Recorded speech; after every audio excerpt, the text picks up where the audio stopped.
Bonjour. Pour cette troisième capsule, on aborde cette fois-ci les structures unidimensionnelles. On a vu qu'on pouvait mettre de l'information dans des variables, mais il arrive qu'on a besoin de classer cette information-là. On pourrait avoir des nombres qu'on voudrait avoir en ordre croissant, ou on pourrait vouloir mettre plusieurs phrases représentant un texte dans une même structure. Je vais vous présenter ces structures-là, comment les manipuler. Donc, une structure dite unidimensionnelle, c'est qu'on va créer un indice qui va nous permettre d'accéder aux différents morceaux de la structure de données. On peut mettre plusieurs nombres dans une même structure de données. C'est ce qu'on va faire avec ce qu'on appelle un vecteur.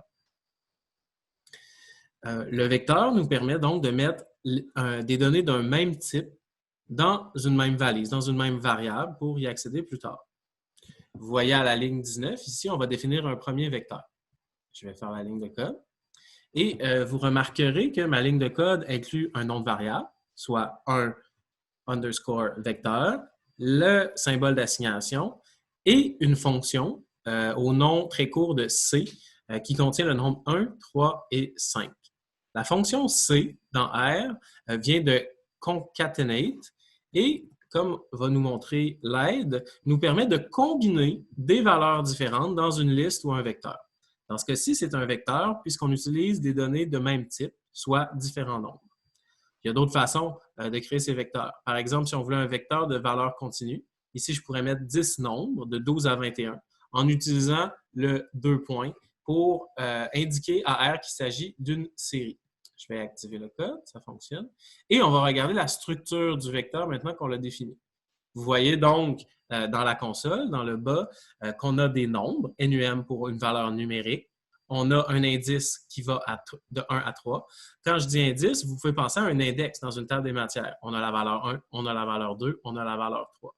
Évidemment, la valeur de l'indice ne correspond pas nécessairement avec la valeur de ce qui est stocké dans le vecteur. Ici, la valeur 1 correspond, oui, à 1, mais la valeur 2 correspond à 3. La valeur 3 correspond à 5. On va vérifier si un vecteur est atomique.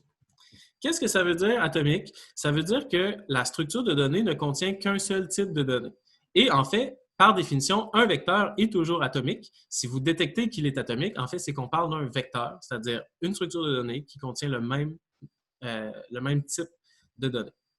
On peut aussi regarder un morceau de notre vecteur. Si, par exemple, vous voulez juste avoir un échantillon des premières données ou des dernières données, je vous présente deux nouvelles fonctions très utiles pour explorer les données, head ou tail. Donc, imaginez une chenille, soit on part de la tête, donc on va prendre des valeurs à partir de la tête, ou à partir de la queue, on va prendre des valeurs. Donc, si j'utilise ma variable 10 nombres, qui contient des nombres de 12 à 21, si j'utilise la fonction head et que je lui passe mon vecteur de 10 nombres, on reçoit donc les 6 premiers nombres de la liste. Et si on utilise tail, les 6 derniers. Et on va faire quelque chose qu'on n'a jamais fait. On va passer un deuxième paramètre à notre fonction. On va non seulement passer le vecteur qui s'appelle 10 nombres, mais on va lui passer une valeur numérique pour lui dire on ne veut que les 3 dernières valeurs du code, comme vous pouvez voir dans la console. Et donc, on peut aller voir directement dans l'aide de la fonction tail. Et vous voyez donc qu'en plus de la valeur x, qui est le vecteur qu'on passe ou la structure de données qu'on passe à head, on peut définir un n, qui est le nombre. Et ici, il est écrit n est égal à 6L. L est une notation pour définir que c'est un entier plutôt qu'une forme double. Vous vous souviendrez, donc un nombre à virgule. Ici, il s'agit d'un entier. On peut passer un certain nombre d'entiers en lui disant on veut 6 nombres, on veut 3 nombres, comme j'ai fait dans l'usage de la fonction. Et vous réaliserez que toutes les données que vous avez mises dans des variables étaient toujours des vecteurs. Et ça, c'est un peu une surprise. Chaque variable qu'on a définie lors de l'exercice précédent était en fait des vecteurs de longueur 1. Et donc, si je vérifie si ma variable quelconque est atomique, la réponse est true parce qu'on a donc un vecteur d'une seule valeur. On regarde quelle longueur. Ici, length, une nouvelle fonction qui nous permet de connaître la longueur d'un vecteur. 1 et 3, si on prend notre vecteur qu'on avait défini plus haut ici, il y a effectivement 3 valeurs dans notre vecteur. Pour vous faire la démonstration inverse, si je définis un autre vecteur, mais cette fois-ci, dans ma concaténation, je vais mettre le nombre 1, mais je vais aussi mettre la lettre A. Vous vous souvenez, on a des guillemets, donc on parle d'une chaîne de caractères, mais j'aurais pu mettre plusieurs caractères. Et on met une valeur logique, c'est-à-dire true. Je définis, ça fonctionne. Sauf que si je lui demande si mon vecteur est atomique, il va dire oui. Pourquoi? Parce qu'il les a transformés en chaîne de caractères. Il a trouvé un type dans lequel on fait transformer toutes les valeurs pour préserver la notion que dans un vecteur, et donc dans une structure de données qui est dite atomique, les types de données qui sont incluses doivent être toutes la même. Donc ici, on est devenu tout simplement 3 chaînes de caractères différentes, une qui contient le symbole 1, une qui contient le symbole A et une qui contient les lettres majuscules T, R, U, E. Pour être capable de garder ensemble plusieurs valeurs qui ne sont pas de même type, et ça peut arriver, par exemple, la structure que j'ai essayé de définir, elle aurait pu être très utile, on va utiliser une liste qui se comporte presque en tout point comme étant un vecteur, mais qui est capable de vivre avec le fait que les données qu'elle contient peuvent être de différents types. On va le tester. Cette fois-ci, je définis la même chose, c'est-à-dire une liste, sauf qu'au lieu d'utiliser une concaténation, comme j'ai fait précédemment, on va utiliser la fonction list, c'est facile de s'en souvenir, list. On met les différentes valeurs qu'on veut à l'intérieur, comme chaque paramètre est une valeur. Et si on teste si elle est atomique, c'est faux. Pourquoi?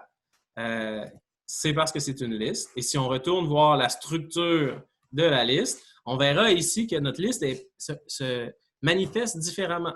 Plutôt que de voir une suite d'éléments de même type, on a 3 types. Donc, on a un type numérique qui est 1, un type caractère qui est A et un type logique qui est true. Et on peut regarder avec la fonction view. Notez qu'il y a un V majuscule à view. View vous permet d'ouvrir une fenêtre dans laquelle on peut littéralement regarder à l'intérieur de notre structure de données. Très pratique pour une petite structure, plus complexe pour d'immenses structures comme ce que vous utiliserez pour faire du traitement de texte par ordinateur, parce que si vous ouvrez, par exemple, un tableau qui contient 1000, 10 000, 100 000 entrées, évidemment, ça se peut que votre ordinateur ait de la difficulté à l'afficher de manière graphique. Donc, cette fonction-là, View avec un V majuscule, on va l'utiliser encore, très utile pour un petit jeu de données, mais dès qu'on va atteindre des gros jeux de données, il va falloir trouver des outils différents pour évaluer ce qu'il y a à l'intérieur de vos structures, telles que la fonction tail et la fonction head qu'on a vu précédemment. Une liste, aussi, l'avantage, c'est que c'est assez facile de rajouter du contenu. C'est un peu comme un coffre dans lequel on peut rajouter des éléments un peu pêle-mêle. On va utiliser la fonction append. On va prendre notre liste, comme vous voyez ici dans le code, et on va rajouter un autre morceau. Donc, on va rouler la ligne de code. Et on redéfinit à l'aide de la flèche une liste. On aurait pu choisir d'appeler ça deuxième liste, de préserver notre ancienne liste, de rajouter un morceau puis de lui donner un nouveau nom de variable. Ici, on choisit d'écraser le vieux nom de variable pour mettre à jour notre liste. Et qu'est-ce que ça nous donne? Donc, vous voyez dans ma console, que je vais agrandir un petit peu pour la situation, on voit nos différents morceaux qui ont été rajoutés. La particularité des listes, c'est qu'elles peuvent aussi contenir des listes. Donc, on peut imbriquer différentes listes. Et dans une même liste, on peut avoir des vecteurs.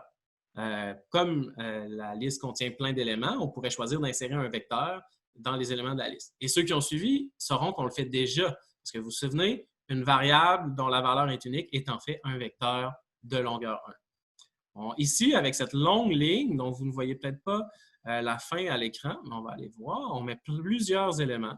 En fait, je vais vous montrer, on peut aussi appuyer sur Enter comme ça et ça va nous faire une meilleure indentation. Vous remarquez ici que RStudio s'occupe à ma place de gérer le positionnement pour que chacun des éléments de mes paramètres viennent s'accoter ici sur une même ligne. Très pratique quand vous avez une trop longue ligne, comme je le faisais. Et donc, on va définir liste multiple qui va fonctionner exactement de la même façon qu'on le faisait précédemment. Et on va regarder à l'intérieur. On sait qu'on a une première liste qui est hétérogène, donc ce n'est pas un vecteur. Une deuxième liste qui ne contient qu'un élément.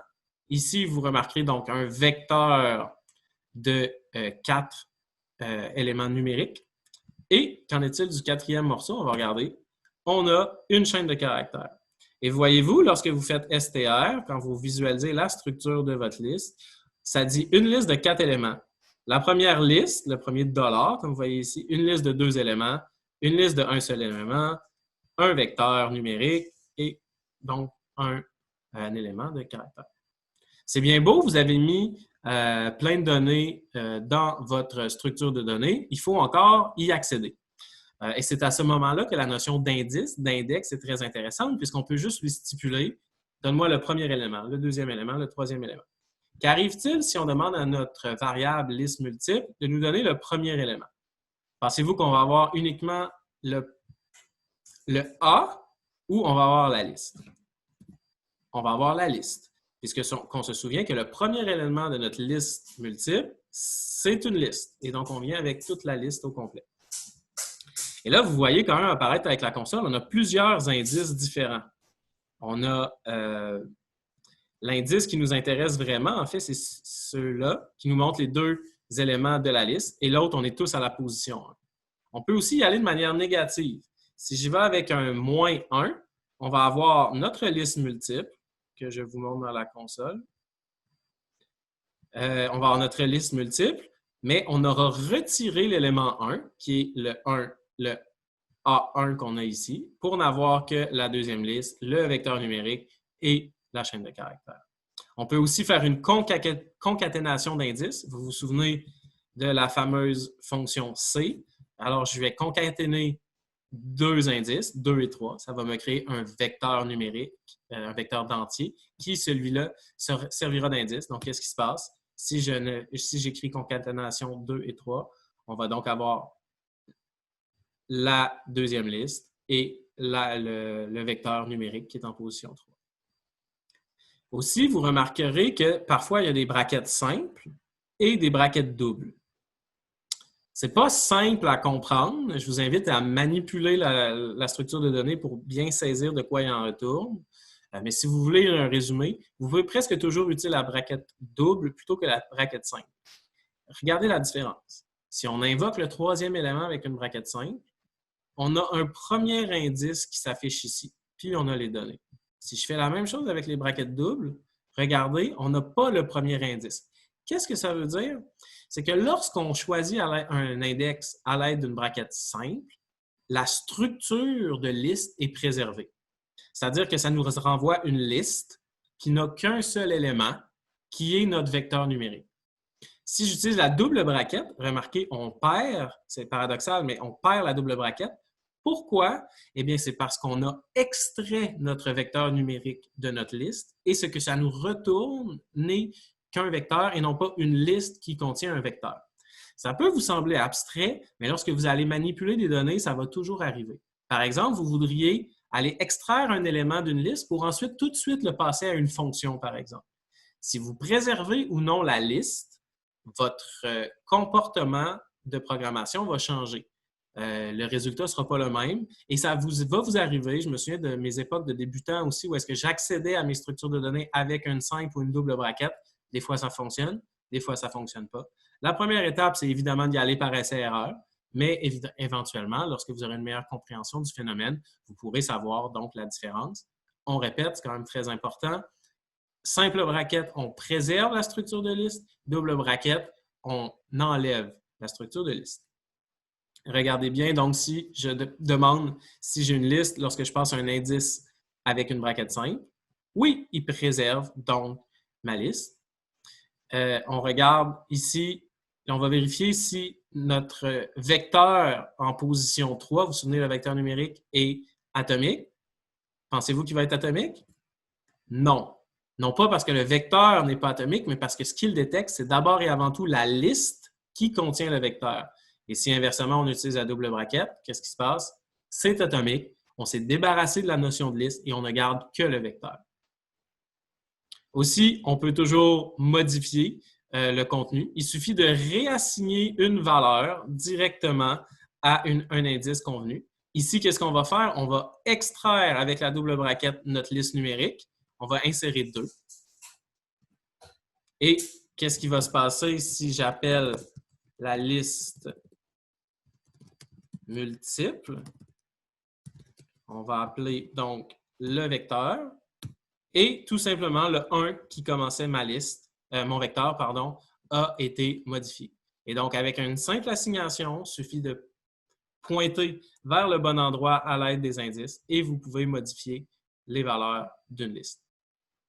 Je pense que pour vous, ça pourrait être un moment de faire une petite pause du vidéo et d'expérimenter. Je pense que c'est un moment où vous devez absolument vous faire dégourdir les doigts. Définissez des listes, définissez des valeurs, essayez les types.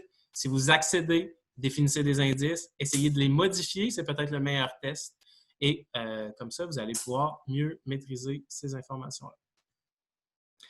Dernière nuance, j'espère que ça a bien été avec vos exercices si vous les avez faits. On peut aplanir une liste. Regardez ce qui se passe si j'utilise la fonction onList, délister nos listes multiples.